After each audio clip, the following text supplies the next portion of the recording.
No episódio de hoje vou falar sobre otimismo. Para aqueles que costumam ver o copo meio vazio, há esperança. Apesar de vários estudos já terem demonstrado que os otimistas gozam de melhor saúde, um estudo recente sugere que uma mudança de perspectiva de negativo para mais positivo pode impulsionar diretamente o nosso sistema imunitário. E se há uma fase da nossa vida em que precisamos que o sistema nervoso e o sistema imunitário sejam fortes, este é o momento. O meu nome é Ana Paula Vieira e sou a vossa anfitriã. Acredito que todos merecemos mais alegria e menos sofrimento nas nossas vidas. Por isso, neste podcast, são abordados temas de autoconhecimento e desenvolvimento pessoal, espiritualidade e transcendência, superação e transformação. O meu objetivo é contribuir para o crescimento pessoal de quem me ouve, através de reflexões, partilha de conhecimento, dicas práticas e exercícios de coaching que podem aplicar imediatamente aos vossos desafios diários, aliviar sofrimento emocional e dar um passo em frente rumo à vida que desejam. Juntas, vamos aprender como alcançar o equilíbrio e o bem-estar emocional e criar ambientes saudáveis e harmoniosos para todos, mesmo quando a vida nos troca as voltas. Pois é, esta questão dos benefícios do otimismo não é uma novidade. Na medida em que há várias décadas que ela é estudada como sendo uma das variáveis da resiliência, estudadas pela psicologia positiva, conforme referi no episódio anterior. E já em 2010, os resultados publicados no Psychological Science de um estudo desenvolvido na Universidade de Kentucky pela investigadora Suzanne Sagerstone, onde ela reuniu um grupo de 124 estudantes do primeiro ano de Direito, que revelaram que o otimismo tinha, de facto, uma influência direta no sistema imunológico. Estes estudantes foram testados em 5 períodos diferentes do ano académico para avaliar a sua perspectiva psicológica, incluindo os níveis de otimismo, e fizeram também testes fisiológicos especiais que mediam a capacidade do sistema imunitário para combater infecções virais e algumas infecções bacterianas. E os dados, de facto, demonstraram que quando os estudantes não tinham qualquer informação sobre o seu desempenho académico, como acontecia no início do semestre, os seus níveis de otimismo sobre as suas perspectivas académicas estavam de acordo com a sua disposição geral. No entanto, quando as notas da turma eram divulgadas, o seu otimismo tinha uma correlação direta com o seu desempenho real. Ou seja, as mudanças do otimismo dos alunos foram igualmente acompanhadas por mudanças no sistema imunitário. E à medida que o otimismo melhorava, também melhorava o funcionamento do sistema imunitário. E quando o otimismo diminuía, o funcionamento do sistema imunitário também diminuía. E, portanto, estes resultados são importantes porque sugerem que as intervenções psicológicas para diminuir o pessimismo e aumentar o otimismo podem ser utilizadas para melhorar a saúde. E assim, mudar a visão geral da vida para se ser mais otimista pode trazer maiores benefícios para a saúde e sistema imunológico, como também maior resistência às doenças virais ou, porventura, ao cancro. E, na verdade, nós podemos mudar a nossa mentalidade para sermos mais otimistas e felizes. Há cerca de pouco mais de 2 décadas atrás, eu e a minha família íamos a caminho da Serra da Estrela e ali na zona da Covilhã, a estrada que leva à serra estava cortada e o trânsito estava a ser desviado para uma estrada rural, porque acho que estava a decorrer uma prova de atletismo e então fomos desviados para essa estrada rural e quando damos por ela, a estrada tinha dado lugar a um autêntico caminho de cabras, com valas e pedregulhos enormes. Eu entrei imediatamente em pânico. E nesse dia eu já tinha saído, já tinha acordado com uma dor de cabeça e a partir desse momento a minha cabeça parecia que ia explodir. Eu preocupava-me que espatifássemos o carro e ficássemos ali presos durante horas à espera de um reboque e que o nosso fim de semana ficasse completamente arruinado devido a um problema com o carro. E enquanto o meu marido tentava encontrar uma forma de conduzir e sair dali sem bater com o fundo do carro em nenhum pedregulho, nem cair em nenhuma vala, ele também se apercebeu, porque já me conhece, que eu estava a ruminar nas preocupações. E então olhou para mim com um ar calmo e disse: sai, e vai-me indicando para onde virar para não meter nenhum pneu dentro de nenhuma vala. E então ele foi manobrando o carro conforme as indicações que eu fui dando, foi evitando os pedregulhos e as valas e em breve nós estávamos de novo em estrada boa a caminho da Serra da Estrela.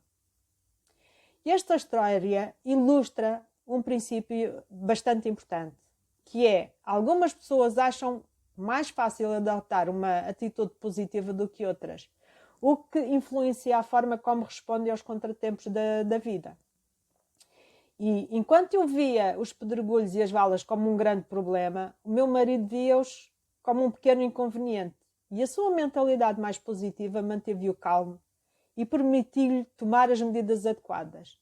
A minha visão pessimista, por outro lado, levou-me simplesmente a sofrer e a sentir-me desamparada e impotente.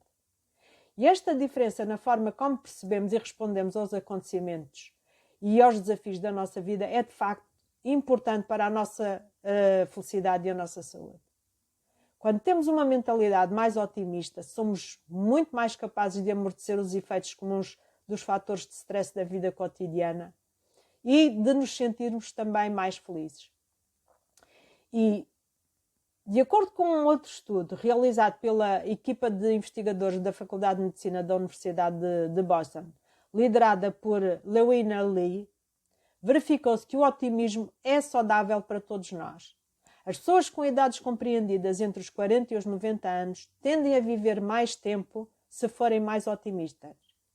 Independentemente de outros fatores como a dieta ou o consumo de álcool e de tabaco, a pressão no trabalho e as suas questões de saúde. E a boa notícia para aqueles de nós que têm dificuldade em encontrar o lado bom das coisas é que as nossas mentalidades podem mudar.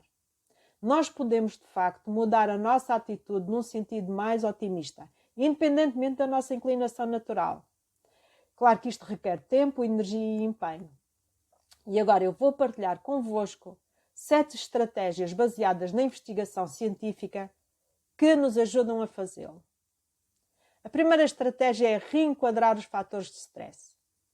O stress é inevitável. Quase todos nós enfrentamos diariamente longas filas de trânsito ou lidamos com pessoas irritantes ou temos listas intermináveis de afazeres. E embora não possamos eliminar todo o stress da nossa vida, podemos escolher como pensamos sobre os desafios que enfrentamos e adotar de facto uma nova mentalidade mais positiva acerca deles. E é claro que algumas pessoas otimistas parece que fazem isto naturalmente, e sorte delas, porque passam a vida a ver facilmente o lado positivo nas coisas irritantes e nos aborrecimentos, o que de facto ajuda a proteger o seu estado de espírito. E se fazer o reenquadramento positivo não for algo natural para si, comece por tentar concentrar-se apenas no que há de bom nos fatores de stress na sua vida diária. Em vez de se focar no que esses fatores de stress têm de mau, foque-se em alguns aspectos positivos. Por exemplo, se estiverem presos num engarrafamento no trânsito, Usem esse tempo para olhar pela janela e repararem na natureza e contemplar a sua beleza. Outras estratégias que podemos usar para transformar um revés em algo positivo, por exemplo, se estão presos numa fila qualquer, utilizem esse tempo para telefonar a um familiar ou a um amigo com quem já não falam há algum tempo. Se foram preteridos numa promoção, isso pode significar que está na altura de melhorar o currículo e explorar outras opções de carreira, talvez até ainda mais satisfatórias do que esta. Se não têm planos para a noite de fim de ano, aproveitem para se aconchegar confortavelmente em frente à televisão e ver as festividades no sossego do lar, ou então talvez queiram começar já uma resolução de ano novo e planear as ações das primeiras semanas ou do primeiro mês. Nós, de facto, podemos controlar a forma como percepcionamos as coisas que a vida nos traz. Não temos o controle sobre as coisas que a vida nos traz, mas temos o poder de reenquadrar esses eventos difíceis ou desafiantes sem sermos ultrapassados e reenquadrá-los de forma positiva em vez de os ver como calamidades. A segunda dica é praticar a autocompaixão. Algumas pessoas têm, de facto, uma tendência para se baterem quando as coisas não seguem de acordo com o planeado. O que, sem surpresa, não as faz sentirem-se melhor. E para mudar a nossa mentalidade numa direção mais positiva, nós podemos simplesmente fazer uma pausa e tratar-nos com gentileza, da mesma forma que faríamos com um amigo próximo que estivesse a passar por dificuldades. Eu até costumo dizer às minhas clientes que imaginem que estão a falar com uma criança pequena com os olhos rasos de água, quando estão a bater nelas próprias. A perspectiva muda, não? E as pessoas que praticam a autocompaixão, de facto, têm menos probabilidades de se culparem quando as coisas más acontecem. E isto, na realidade, funciona a favor delas, porque são menos ansiosas e deprimidas e, de um modo geral, sentem-se mais felizes e mais otimistas em relação ao futuro. Por exemplo, as pessoas que sofrem desaires, como, por exemplo, a perda de um emprego, e que têm o hábito de ser autocompassivas, durante essa transição difícil de vida, elas tornam-se mais empenhadas e motivadas em abrilhantar o seu currículo e em procurar um novo trabalho. Talvez porque se sentem mais ligadas a outras pessoas nas suas vidas, pessoas que as apoiam, ou porque são, de facto, capazes de lidar melhor com os desafios que a vida apresenta. Por isso, quando vos acontecerem coisas más, concedam-se uma folga. Perdoem-se, sejam gentis convosco e tratem-se com o mesmo carinho e compaixão que tratariam uma pessoa querida que estivesse a passar pelo mesmo ou que falariam com uma criança pequena. A terceira dica é deixar ir. Para além de se culparem por contratempos, as pessoas também podem cair na armadilha de ruminar sobre esses maus acontecimentos durante muito tempo após eles terem terminado. Em vez de aceitarem o que aconteceu e seguirem em frente, ficam presas nos seus sentimentos negativos e, para piorar a situação, batem-se por se sentirem mal. E as pessoas que se criticam por terem pensamentos e sentimentos negativos têm níveis de stress e ansiedade mais elevados e níveis mais baixos de bem-estar psicológico e satisfação com a vida. Isto porque, quando se culpam pelos seus sentimentos, criam um ciclo vicioso. E este ciclo leva a mais ruminação e a ruminação leva a maus sentimentos que levam a mais ruminações ainda. E não conseguem sair simplesmente deste labirinto. Por isso, se derem por vós a ruminar sobre uma contenda com um amigo, uma situação difícil no trabalho ou um estado atual da economia, procurem uma nova abordagem, identifiquem e deixem de resistir a estes pensamentos e sentimentos negativos. Podem pensar, por exemplo, estou a sentir-me só. E reconhecer essa solidão. Ou o meu trabalho não está a correr bem. E reconhecer o direito de sentir isso. E libertar isso. Ou, por exemplo, estou frustrado neste momento com a nossa economia. Nós não temos controle sobre a economia. Ok, isto causa frustração. Mas abrir mão disso. Não temos controle sobre isso. Deixar ir.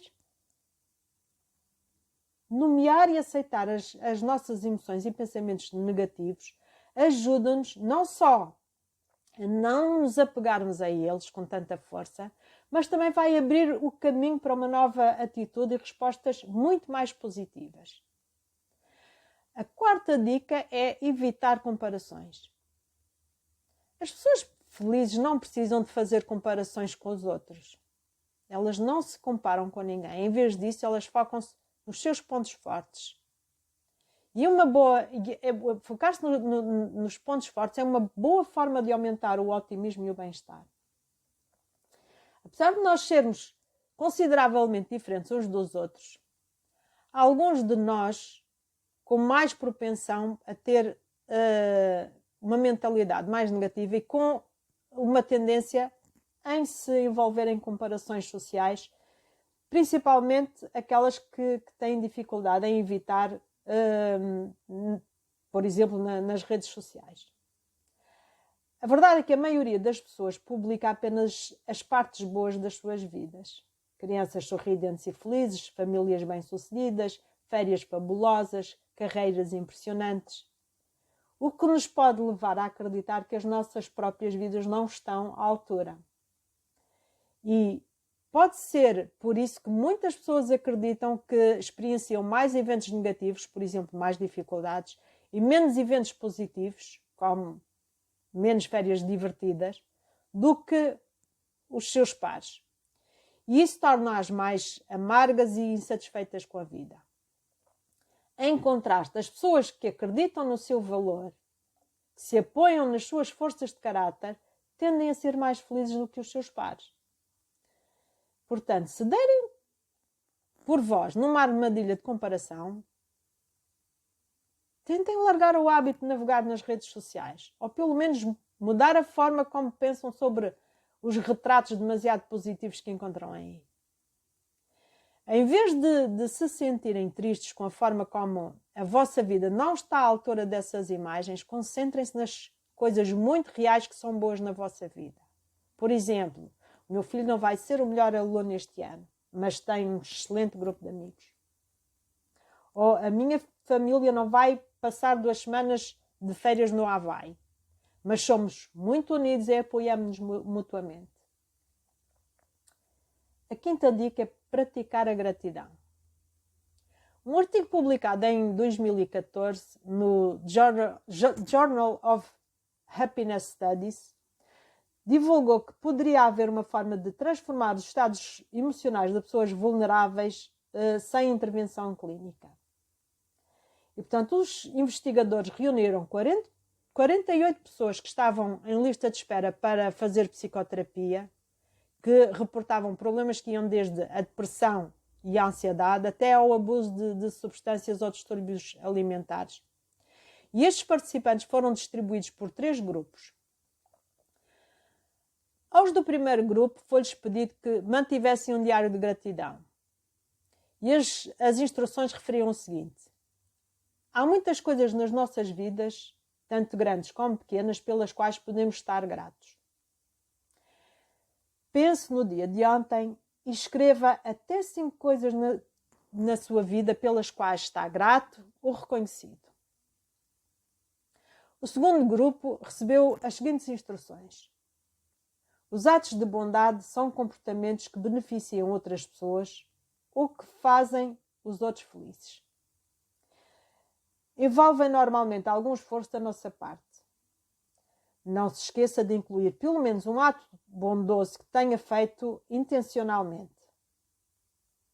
E tal como ao primeiro grupo, também foi pedido a este grupo que relatassem os seus estados de espírito em cada dia no seu diário sobre a bondade.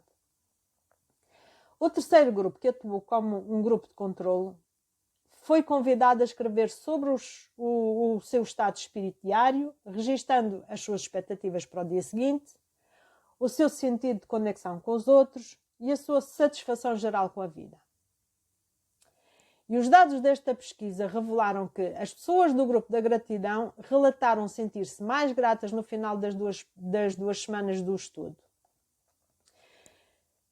Embora o grupo da bondade também tenha obtido outros benefícios, não sentiram o mesmo tipo de benefício. Ou seja, aqueles que estavam a contar as suas gentilezas não se sentiram propriamente mais bondosos por causa disso ao fim das 2 semanas de estudo. O que sugere que a gratidão pode ser cultivada neste curto espaço de tempo, mas a bondade não.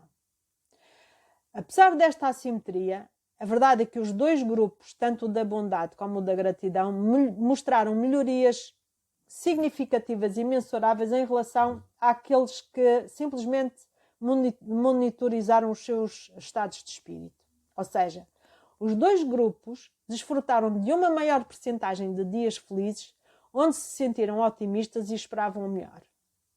Sentiam-se também mais satisfeitos com as suas vidas e encaravam as suas vidas como mais significativas e sentiam-se cada vez mais ligados aos outros.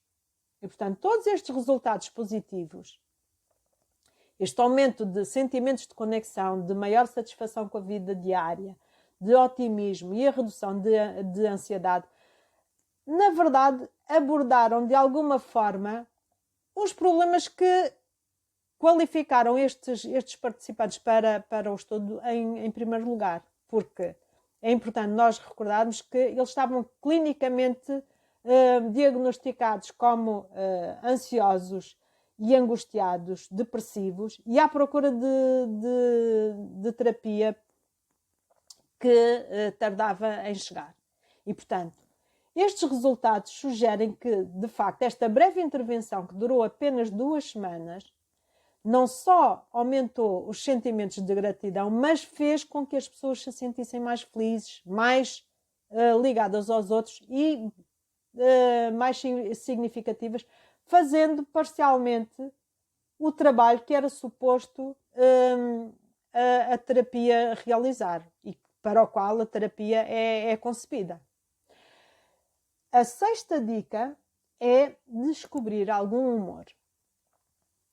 E, de facto, é possível encontrarmos algum humor em praticamente qualquer situação. Basta fazermos um esforço para isso. E, se o fizermos, pode contribuir posteriormente para adotarmos uma mentalidade mais positiva. Eu lembro-me de um episódio em que era tarde, estávamos desertinhos para chegar a casa. Porque além de um dia longo, as crianças que ainda eram pequenas já tinha passado a hora de as deitar e quando chegámos ao carro, tínhamos o carro bloqueado por outros 2 carros, um à frente e outro atrás. No entanto, nós percebemos que havia pessoas dentro do carro que estava parado atrás e, portanto, entramos no carro, o meu marido ligou o carro e esperámos. Mas como o condutor nos ignorou completamente, o meu marido saiu e dirigiu-se ao lado do condutor para lhe pedir que afastasse o carro para nós podermos sair. A resposta do senhor: vá-se chamar o que estacionou à frente, porque eu já aqui estava parado quando ele chegou. O meu marido nem lhe respondeu. Deu-lhe as costas, regressou ao carro e sentou-se à espera. Quando eu lhe perguntei o que é que se tinha passado, ele respondeu apenas: para a próxima vai ser melhor levar um ramo de rosas. E contou-me a resposta do indivíduo. Eu fiquei perplexa. Mas a verdade é que a mudança de perspectiva do meu marido, em vez de fazer a irritação escalar, ainda nos fez rir. e acabámos por descontrair enquanto esperávamos que Sua Excelência afastasse o carro, o que demorou poucos minutos. Por isso, encontrar o amor ajuda as pessoas a lidarem com as pequenas irritações da vida cotidiana, mas é particularmente importante para lidar com circunstâncias sérias da vida. Um outro exemplo foi um estudo realizado com pessoas com fibromialgia, que é de facto uma doença crónica e debilitante, marcada por dores físicas generalizadas. E este grupo contava com o sorriso e o riso para lidar com pequenos fatores de stress da vida cotidiana, como, por exemplo, ver um empregado de mesa a derramar água sobre si. E a verdade é que estas pessoas reportaram níveis mais baixos de angústia psicológica e menos sintomas físicos. E esta capacidade de dar passos em frente reduz o stress e os efeitos negativos que este tem no bem-estar físico e psicológico. Por isso, da próxima vez que se encontrarem numa situação frustrante ou difícil, experimentem o humor. Lembrem-se que esta situação irá provavelmente contribuir para uma boa história mais tarde e procurem encontrar uma piada que possam fazer sobre ela.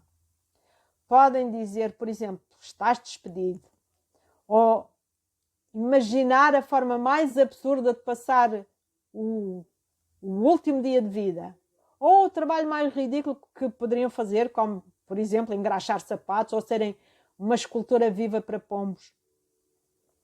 Permitir-se experimentar o humor pode trazer, de facto, enormes vantagens. E eu tenho utilizado esta estratégia na minha própria vida. E eu não sou propriamente uma pessoa com um grande sentido de humor. E embora a minha inclinação natural não seja propriamente ver o lado luminoso da vida, a verdade é que eu agora sinto que é cada vez mais fácil mudar os meus pensamentos de forma a me deixarem muito mais feliz. Adotar este tipo de visão mais otimista do mundo levou o seu tempo e exigiu energia e esforço, mas valeu realmente a pena. Estas mudanças têm-me ajudado a enfrentar os desafios da vida de uma forma completamente diferente e têm-me ajudado a sentir muito mais feliz. E se este tipo de mentalidade positiva não surge em si naturalmente, não desespere. Procure encontrar alguém que seja um modelo a seguir. Eu encontrei, tenho o meu parceiro. E procure encontrar alguém, e há humoristas, há canais de YouTube que fazem piadas com tudo e mais alguma coisa. Por isso, encontrem um modelo que possam seguir, que ajude a cultivar esta habilidade. Lembram-se do ramo de rosas? Ainda hoje, passados quase 30 anos, ainda nos rimos dessa história. A 7ª dica, e última, é praticar o melhor eu futuro possível. Eu tenho estudado a investigação de Charles Snyder sobre a esperança, a investigação de Brené Brown sobre coragem e fé e a intervenção de Laura King sobre melhor eu futuro possível. E no seu conjunto, este corpo de pesquisa representa um quadro bem mais amplo e ligeiramente diferente de otimismo. O otimismo, a esperança, a coragem, a fé e a confiança são todas emoções positivas sobre o futuro. Mas, apesar de geralmente os investigadores verem esta esperança como apenas um conjunto de competências e não como uma emoção, para mim, a esperança, a fé e todas estas emoções são tanto sentimentos como competências. Na minha opinião, o que mais importa nem sequer são as definições exatas destas emoções, ou, porventura, as diferenças subtis entre algumas delas, como entre a esperança e o otimismo, por exemplo. O que importa é que ter a confiança, a esperança e a fé que preciso para ir atrás dos meus sonhos e concretizar os meus objetivos é a força motriz que eu preciso. Isso é que é importante. E por isso, Este exercício do melhor eu possível pode dar, de facto, uma grande ajuda aqui. A investigação sobre esta prática tem demonstrado repetidamente que este exercício é uma forma de praticar o otimismo que nos deixa felizes e muito mais otimistas. Em essência, os investigadores põem as pessoas a escrever durante 15 a 20 minutos sobre o seu melhor eu futuro possível. E o poder deste exercício vem, em primeiro lugar, de colocarem as pessoas a imaginar, a usarem a sua imaginação, e em segundo lugar, a dissertarem sobre os seus sonhos em relação a si próprias. E estas duas coisas são realmente importantes e ambas exigem prática. E por isso, esta é a proposta do exercício de coaching de hoje. Este exercício requer entre 15 a 20 minutos. E vou explicar já como fazê-lo. Então, instalem-se num lugar agradável onde possam estar sossegados e sem ser interrompidos, munidos de algo onde possam escrever. Reservem alguns momentos para imaginar a vossa vida no futuro. Qual é a melhor vida possível que conseguem imaginar? Considerem todas as áreas relevantes da vida, tais como a carreira ou o trabalho, sucesso académico, as relações íntimas, familiares, sociais, a saúde, a diversão e entretenimento. O que aconteceria nestas áreas da vossa vida no vosso melhor futuro possível?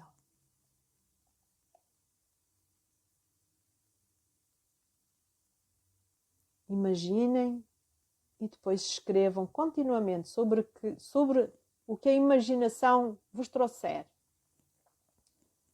Sobre o que imaginam ser este melhor futuro possível.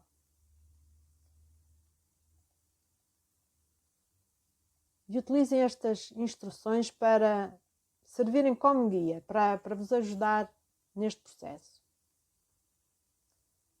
E eu recordo que é muito fácil, durante este exercício, se deixarem levar para um exame à vossa vida atual e que pode comprometer a possibilidade de imaginarem este melhor futuro possível. Podem inclusivamente sentirem-se tentados a pensar nas situações do passado em que foi difícil concretizar objetivos, ou porventura em barreiras financeiras, temporais ou sociais que possam impedir essas realizações de se concretizarem. Por isso, para efeitos deste exercício, eu encorajo-vos seriamente a se concentrarem apenas e só numa imagem de um futuro mais brilhante, no qual sejam o vosso melhor eu possível. Que as vossas circunstâncias mudem o suficiente para que esta melhor vida possa ser possível. Imaginem o vosso futuro como se tudo fosse possível, como se não houvesse quaisquer barreiras financeiras, circunstanciais, sociais, de competências, do que quer que seja. Imaginem que tudo é possível, como se fosse magia. Este exercício é muito útil quando é muito específico. Por isso, se pensarem num novo emprego, imaginem exatamente o que fariam, com quem trabalhariam e onde estariam, como se vestiriam, por exemplo. Quanto mais específicos forem, mais empenhados estarão no exercício e mais benefícios vão obter dele. Sejam tão criativos e imaginativos quanto quiserem. Escrevam tudo o que surgir, por mais incrível ou até absurdo que possa parecer, sem se preocuparem com a gramática ou a ortografia. Simplesmente coloquem no papel ou no que for tudo aquilo que surgir à mente e depois repitam este exercício todos os dias durante 2 semanas. E no final das 2 semanas, comparem o estado emocional que tinham no início com o estado emocional após as 2 semanas. Eu garanto que vão notar a diferença. A investigadora Sonia Lyubomirsky argumenta que a parte do poder deste exercício provém do processo de escrita e sugere que as pessoas que obtêm o maior impulso de felicidade com este exercício são precisamente aquelas que o acham mais interessante, desafiador e significativo e que continuam a tentar imaginar o seu melhor futuro possível todos os dias durante pelo menos 2 semanas. Por isso, se gostaram de ouvir este podcast, subscrevam o canal para serem notificados quando for publicado um novo episódio. E se fizer sentido, partilhem com quem acreditem que pode beneficiar destes conteúdos. Também podem querer ler alguns artigos do meu blog que abordam outros temas ou ter acesso a outros recursos gratuitos em anapaulavieira.pt. Juntem-se à minha tribo e sigam-me no Facebook ou no Instagram. Encontram os links na descrição. Tenham uma boa semana e até o próximo episódio. Cuidem-se e façam o favor de criar vidas harmoniosas e felizes.